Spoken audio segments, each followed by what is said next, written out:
Hello and welcome back to Rainbow Shift. Um, Simone has graciously allowed me to do the introductions today.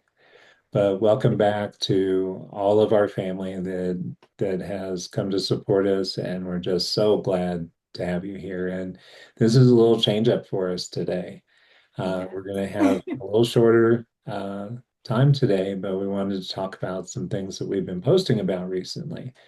And just so you know, I'm Mark Muse. I'm a licensed therapist and professional coach and creator of Sail Through Chaos program and co-host of the Rainbow Shift podcast with the lovely Simone, who I will pass the microphone over to.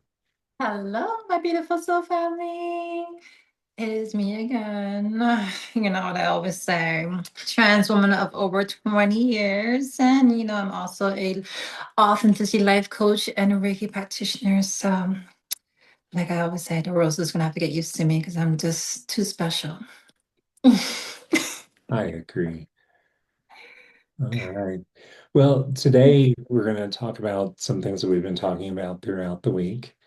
And really the bulk of it's about that burnout is not a badge of honor. And I have been through burnout so many times, but it's become this weird expectation and this thought that being burnt out says that we have succeeded Mm, mm, professionally and mm. personally. And I can't think of a almost can't think of a bigger lie. Well, we can come up with a few, but I almost can't think of a bigger lie that we've been told. I'm telling you. I agree, Mark. Well, so I started work, came a little older. I started working in the late 80s, early 90s into professional offices. And at that time, I mean, um, 40 hours a week was for slackers. 50 was you're doing your job. Yep. 60 was you're going to get noticed. And anything beyond that meant that you were actually trying. And that kind of culture has just been killing us. And Yes. as we've been putting stuff together this week, I keep thinking about all of those times where burnout just it doesn't just affect our mental health, it affects our physical health. So when we get stressed, all kinds of crazy things happen in our body, and we um, start producing all these stress hormones, and it overtaxes us. Yes. It's crazy. When you're saying that, Mark, I'm just here sitting thinking about the times that I used to work in the medical field, and I'm quite grateful that I'm kind of been not able to have to sit there and work in the medical field right now. Mhm. Um, and as a STNA, it's very stressful. You deal with a lot. You deal with like try not to try not to basically crash on this podcast right now, but you deal with the shizness of the medical field. So you're like literally the bottom and you're like the foundation. You're holding all the crap. And throughout your 12-hour day, it's a lot on your body and mind. And dealing with these patients, their family members, the nurses, the head up, and anybody else that walked through the door. And then think about it, you gotta be like, okay, it's a thing that medical field. Like if you're not doing like 5, 6, 7, 12-hour shifts a week, you're not like, making money. You ain't bowling, you ain't being noticed. You're not putting your part in as a medical assistant or, as a nurse or as a STNA. You're not doing your part. Like that for so long really like had me going and it had me fooled and really actually the amount of times I basically worked that much and I used to pull like 12 hours, not only 12-hour shifts but like 24-hour shifts where I would like hop from one agency shift which was a 12-hour shift to like another agency shift, so I'll do like a day and I'll do like a night shift and I'm like, yes, I'm banking this money. I'm just doing it for the approval of others, in a sense, you know what I mean? The approval of society, like, yes, look at me, I'm working hard, I'm making all this money, I'm putting in my part. You can say that I'm a hard worker. You can't say I'm not doing my part. You can't say I don't know what I'm doing. You can't say that I'm not a, a go-getter. It's Yeah. like I literally felt like I was doing it for the validation of others at that time. And yeah, after the accident and the things that occurred in my life, it's just like it's really hit me. It's really hit me to a point where it just showed me a totally different world from that like constant going and that constant approval seeking and that constant burnout to like a balanced life of like, okay, this is working and this is also being productive as well, even when I'm resting. And I see it so much, even now that I'm not even in medical field. You have like nurses coming to like our spa or um I'll walk the streets and people, friends that I know still from the medical field, and you just hear them with the horror stories and how, oh yeah, girl, as soon as I get off my 12-hour shift, I'm going home, pop me a beer and just guzzle it down, make me feel good. And put the feet up. And like it's really heartbreaking to hear people when they finish doing a 60 to like 80-hour shift, like Mark said, having to like resort almost every day or at least twice a week to like some type of external like feel Distract. good. Yeah. Yeah, you know what I mean? Like It's it's really just, sad. yeah. Yeah. And what does that leave for home life, for personal life, for social life? Right. And, as queer people, as people that don't fit the norm, Oh, we have to work, you know, so much harder than everybody else. yes. We have to Yes. be at the top so that if anything comes, if that becomes a question, like we're overperforming, we Uh, are justifying our place at that top, yep. at Yep. whatever level we're at. Yes. And it's exhausting. It is. To keep that up, it sounds exhausting.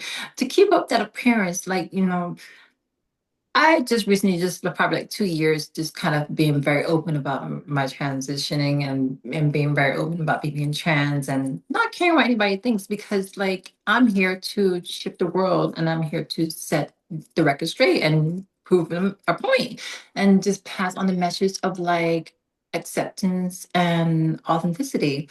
So it's just like, I think probably like a couple months into medical field, and it's like, oh, okay, I started wearing my earrings, my bracelets, and stuff like that of my trans bracelet. And you would see the heads and stuff like that that just look and give you that look, and they're like, okay.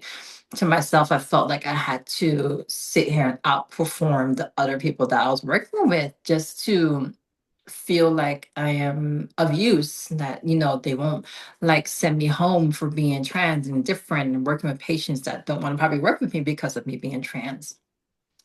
So it's like, you have to go above and beyond to just stay course and stay working. So it's like, and even the same thing now in the business field, like, um, believe it or not, trans people have a more difficult time of gaining clients and stuff like that when it comes to any business because you're highly different from the normal straight or just one sex. So Yeah, it's you have to really put on a big performance and forget it if you're like gay and lesbian and let's go on with the whole list of like different gender labels you want to put on it. It's just you have to do more just to basically make it in this world. it's true. It's true. Um, when I was leaving IT, and this is, well, more than 10 years ago, closer to 15 now. Um, I remember what it was like to be fully burnt out. I used to call it feeling crispy. It was so burnt that it was to a crisp. But like I was feeling physically ill going into work every day. Like to show up was an effort. Like, and Mm, it really didn't get a lot better when I got there. Like I could get through because I knew what I was doing. Been doing yeah. it for 20 years at that point. So I knew how to get through, but like I would find myself hiding Like if I Yeah. wasn't in a meeting and somebody wasn't expecting to see my face, I was hiding places to try just because I didn't have the energy to be there. And Yeah. those are the kinds of things I encourage people to think about. If you're starting to notice those things, like not just hey, I don't want to go to work today because the sun's shining and or there's That's no different. cooking, that kind of Yeah. stuff, or just I'm just tired of work. That's not that's something to pay attention to if it gets worse. Hmm. But what I'm talking about is when you start really hitting that point where exhaustion does not go away, that those feelings are sitting in the background and they just never stop. Yeah. No matter what kind of rest you get, you might have a good day here and there, but for the most part, no, it just doesn't resolve. That says that there's burnout coming in and it's important to work with it. Yep. Um, in our political environment right now, it's even worse because we have an entire administration that wants us overwhelmed. They want us covered in the shit, literally, or basically on some of the posts that we've seen. Um, that wants to have us overwhelmed and worn out. To not go into that is a way of really standing up. It's a way of being radical in this environment that we're in. They want us burn out so that we don't pay attention and we just give up. Exactly. Agreed. They want us to like, so with burnout comes illness. And burnout is just literally a way of your body telling you, like, if you don't stop here, I'm gonna have to make you stop one way or another. Like you're gonna have to stop. So it's like literally the final warning sign from your body that if you don't stop with the bull, you will get knocked. Okay. Yeah. And that's what they want. They want you to just basically croak over and be nothing at this point. They want you to be doing so much that you forget about your own health. They want you to be doing so much you forget about your own mental status. They want you to be doing so much and going out here and to basically just prove yourself that you forget about other things around you. That's important.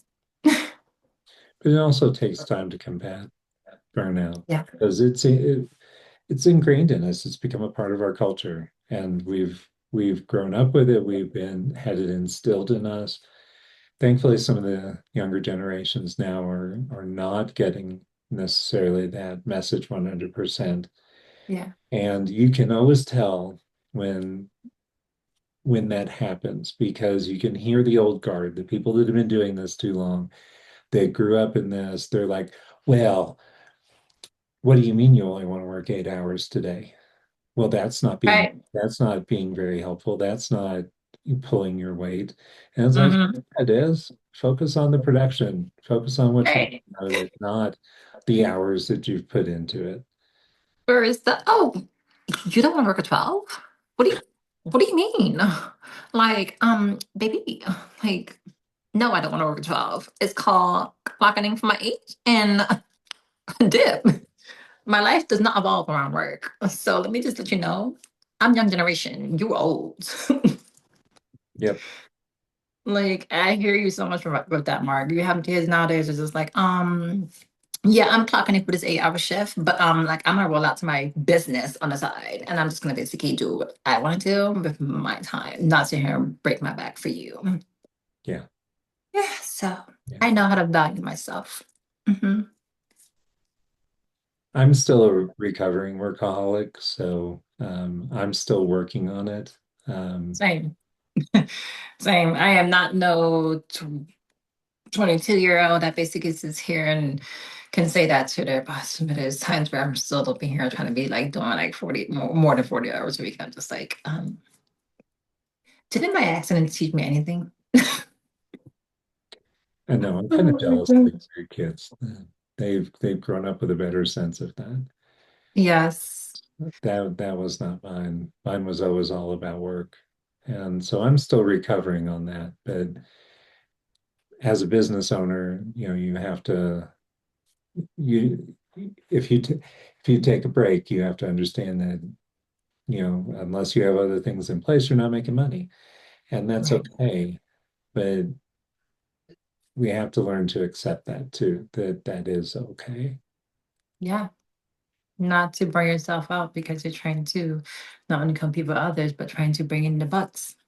Yeah. But, it's a process, not a race. Yeah.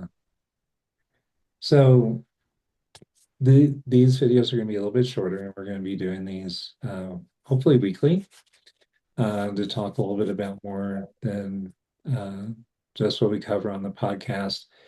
But if these are things that you're struggling with, first put tell us how you're struggling with this in the comments. We will always respond to Yes. comments and help us get the word out about all of what we're talking about. Hit like and subscribe on whatever platform you're seeing this on.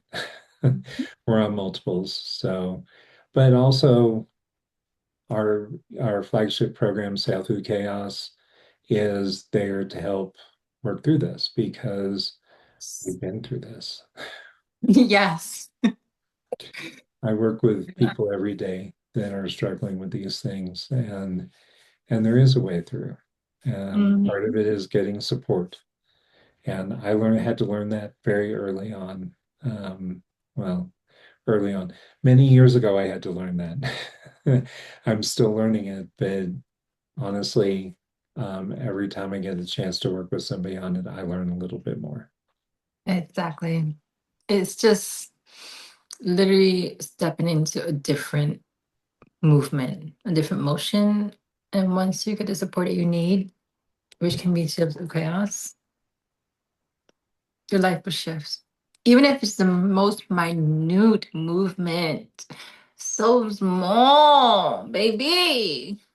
That little small movement. Oof. Yeah, Always need small to be said. steps, they That's make a it. huge difference They do. because they build. Yes. Yeah. All right. All right, So y'all. thank you for joining us today. And again, hit subscribe and like, help us get the word out. If you found this helpful, tell us why, so that we can do more. But otherwise, thank you, Simone. It's always lovely to get together with You're welcome, Mark. And thank you for giving this space. you. All right. We will see you soon. See you soon.